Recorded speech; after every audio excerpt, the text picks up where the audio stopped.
The Senate is set to vote on a bipartisan war powers resolution this week, aiming to block President Trump from keeping up any military action in Venezuela. The measure is co-sponsored by Senators Chuck Schumer, Tim Kaine, and Rand Paul. It requires only a simple majority to pass. It comes in the immediate aftermath of President Trump's historic military action in Venezuela, Operation Absolute Resolve, where dictator Nicolas Maduro and his wife were extracted from their Caracas palace in the dead of night, Friday night, Saturday morning. The Trump administration will brief lawmakers later today about that operation. And in just a few hours from now, the ousted dictator and his wife will be arraigned on narco-terrorism charges in New York City. Joining me now is Wisconsin Congressman Scott Fitzgerald. Congressman, thanks for joining us this morning on your first day back here. Your reaction to all that has occurred? Yeah, listen, Maria, I think the more analysis and the more I hear those that have a legitimate opinion about what happened, and if you just take kind of what Secretary Hegseth said kind of at face value, this is strictly a law enforcement type of operation with support from the U.S. military. They can debate all they want, the Monroe Doctrine, which I would say, I think one of the things that's been missing in the discussion is that President Roosevelt revisited this, Teddy Roosevelt, and, made it very clear that this is about each hemisphere as well globally, and our ability to make sure that countries that are located in our backyard are not a threat to the states. And that's why I think they can debate this all day in the U.S. Senate, which they're known for. But at the end of the day, it was law enforcement action. Well, I mean, it's really interesting to see the priorities of the Democrats right now and how they get so upset over everything President Trump does. Meanwhile, he's focusing on such enormous things, drugs coming into the country, securing our borders. It's quite a difference in terms of what you're looking at, in terms of priorities of the Democrats. Congress returning to Washington today to face a tight legislative calendar, meanwhile, ahead of the January 30th funding deadline. What are your thoughts here? Lawmakers have passed, 3 of the 12 required appropriations bills. You've got 9 bills to be completed to avoid a shutdown. What are your expectations?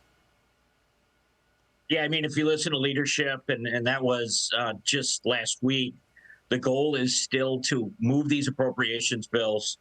I think we've all known that if there is a funding shortage, if we cannot accomplish that there'll have to be some type of CR.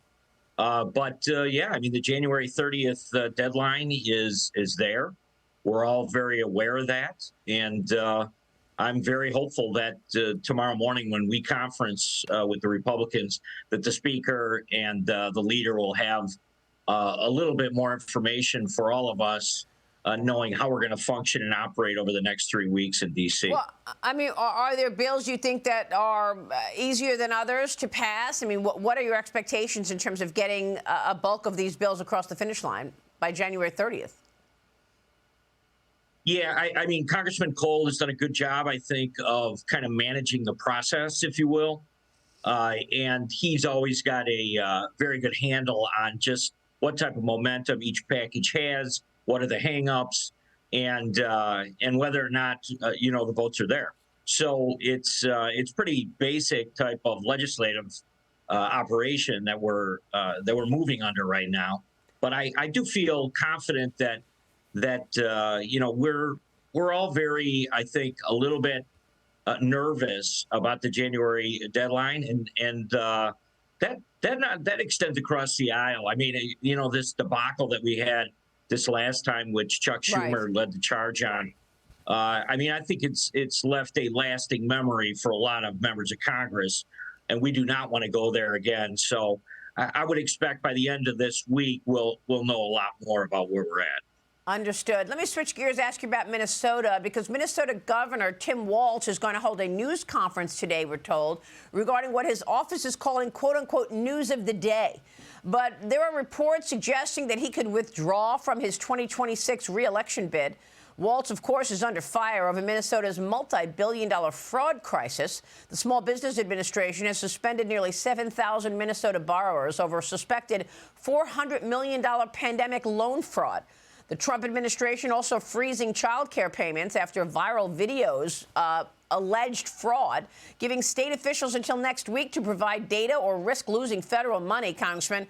All this promise of all these daycare centers, they couldn't find any kids. Yeah, amazing kind of on the ground, operation that a couple of people pulled together on their own to really expose what was going on.